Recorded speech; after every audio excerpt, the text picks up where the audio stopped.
Hello বন্ধুরা, কেমন আছেন সবাই? আশা করি সবাই ভালো আছেন। আমার চ্যানেলে সবাইকে স্বাগতম। আজকে আমি নিয়ে এসেছি সয়াবিন আলুর ঝোল। তো আমি এখানে সয়াবিন আলুর ঝোলটা কিভাবে করেছি সেই রান্নাটা আমি আপনাদের মাঝে শেয়ার করব। তো প্রথমে আমি কড়াইতে তেল দিয়ে দিয়েছি।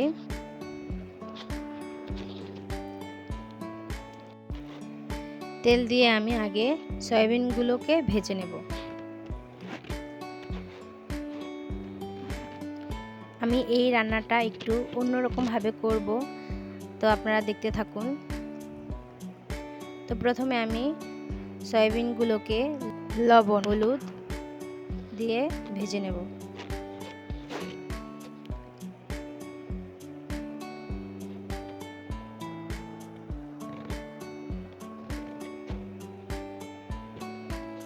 সয়াবিনগুলো একটু কড়া করে ভাজতে হবে।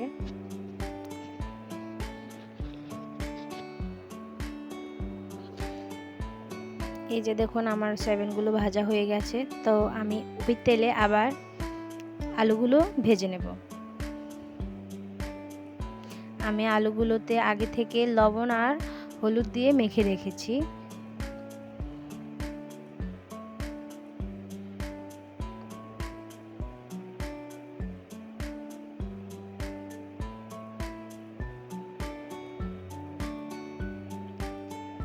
আমার আলুগুলো ভাজা কমপ্লিট।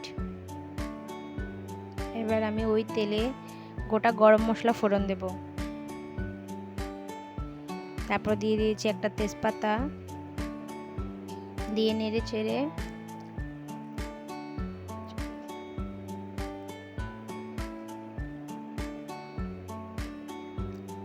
দিয়ে দেব কিছুটা পেঁয়াজ।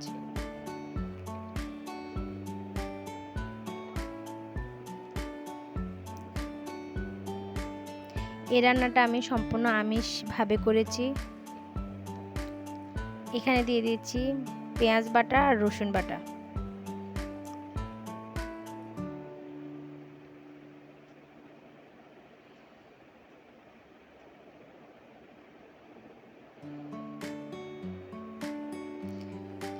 আর এখানে দিয়ে দিয়েছি আদা বাটা, জিরে বাটা, ধনিয়া বাটা।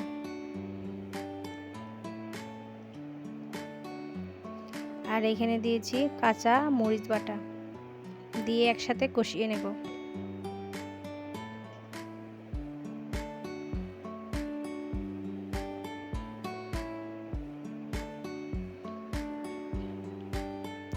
তারপর দিয়ে দিচ্ছি হলুদ গুঁড়া,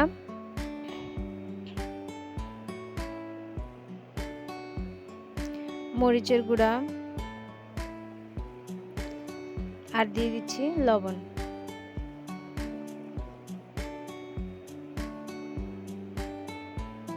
এবার এখানে একটু সামান্য জল দেব মশলা কষানোর জন্য। তারপর আমি ভেজে রাখা সয়াবিনগুলো দিয়ে দেব।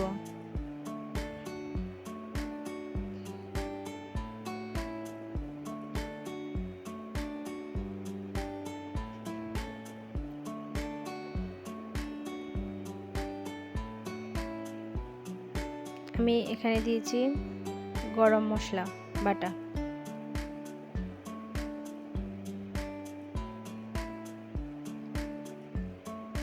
তারপর দিয়ে দিচ্ছি কিছুটা জল।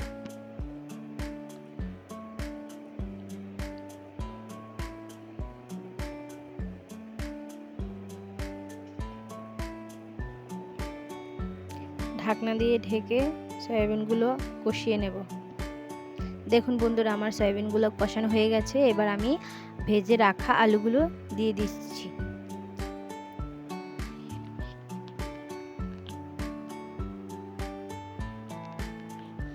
এবার এতে আমি আরও কিছুটা জল অ্যাড করেছি।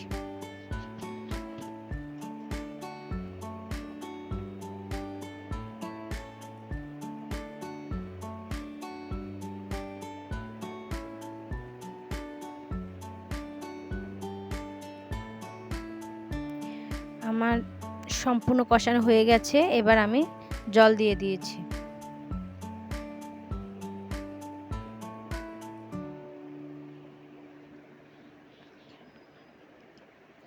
এবার বলক আসলে আমি আরও কিছুটা গরম মশলা দিয়ে দেব, দিয়ে নেড়ে চেড়ে ঢাকনা দিয়ে ঢেকে দেব।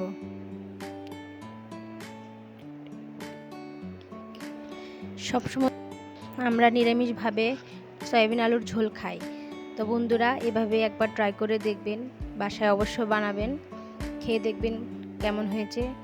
তো দেখুন আমার রান্নাটা তো খুব সুন্দর হয়েছে, খেতেও দারুণ লেগেছে। যদি ভালো লেগে থাকে লাইক কমেন্ট শেয়ার দিয়ে পাশে থাকুন।